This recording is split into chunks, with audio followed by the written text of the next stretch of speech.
All right, I'm flying through this series of edit alert videos, so we're gonna keep it moving.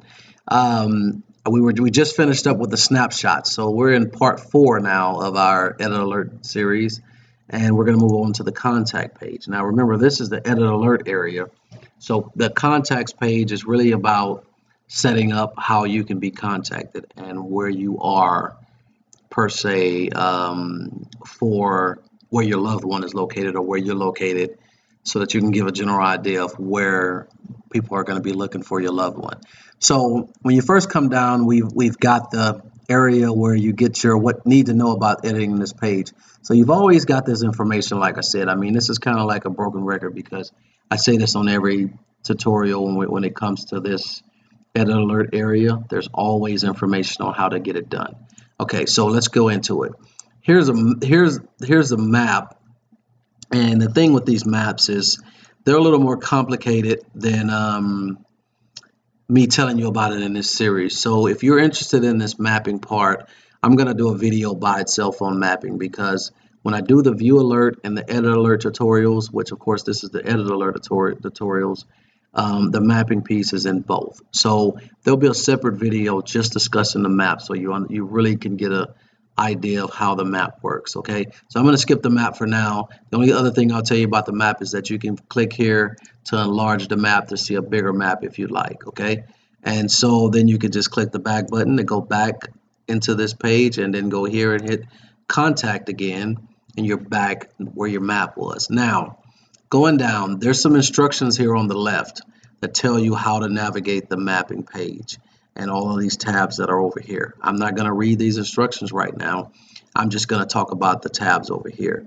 Okay, so the title of this is Update Address to Map Your Local Area. Now, what that means is the address you put here is the address that you or your loved one either lives at or where he or she is now, so that the map is located in the area that it needs to be. Because if you put, New York in there, this whole map will be somewhere on the East Coast in New York.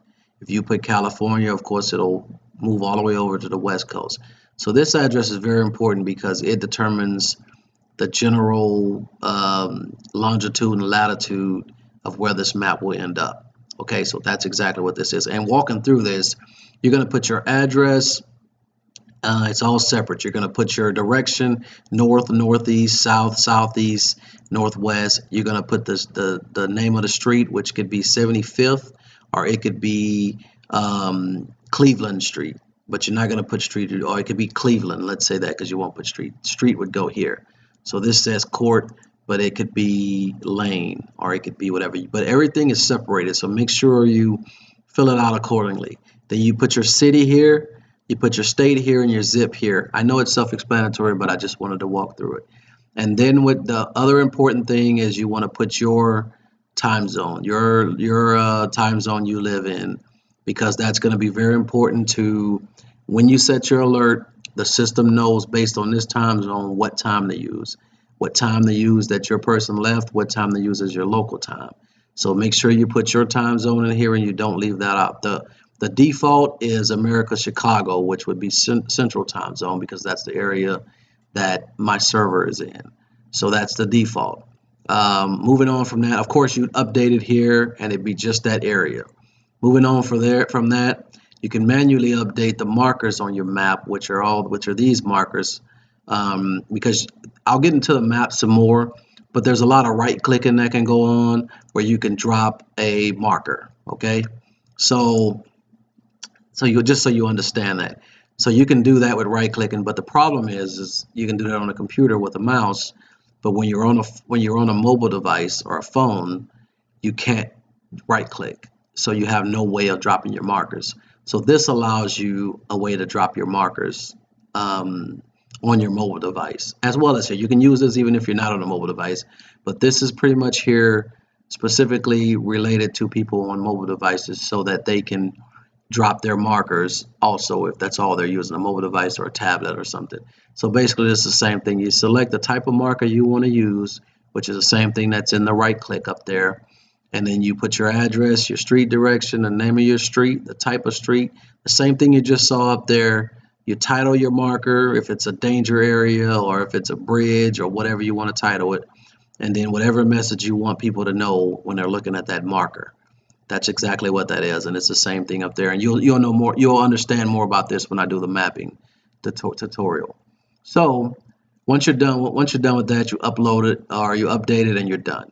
Now, adding an intersection markers for your map. Same thing with the cell phones, because when you're on here and you're right clicking and all that stuff, you can put it in an intersection. But on your phones, you have to put you can't put it in an intersection because you can't right click. So this is where you do your intersection. So you put the same thing in. Where was he last seen somewhere? Was it home? Is this intersection a danger area or an updated location? And then all of this is self-explanatory, except for you would put this street, so it would be North 55th Street, then it would be and West 31st Avenue, so you can have your two streets. And then you would have your city, your state, your zip code, same thing as above, your title of your marker, as well as a description of what this marker is. And then you would update it and you would be done. Now, the last two things on here, you would add your alternate email and phone number below. So your primary contact name will be here, which will probably be you if you're the primary caretaker of the loved one that might go missing. You would also add an alternate email if you wanted to, or an alternate phone number for somebody to get a hold of you from. And then you would update that information and you would be done. And then if you want to delete your markers, because when you're on the computer, again, you can right click it or click your marker and hit delete this marker.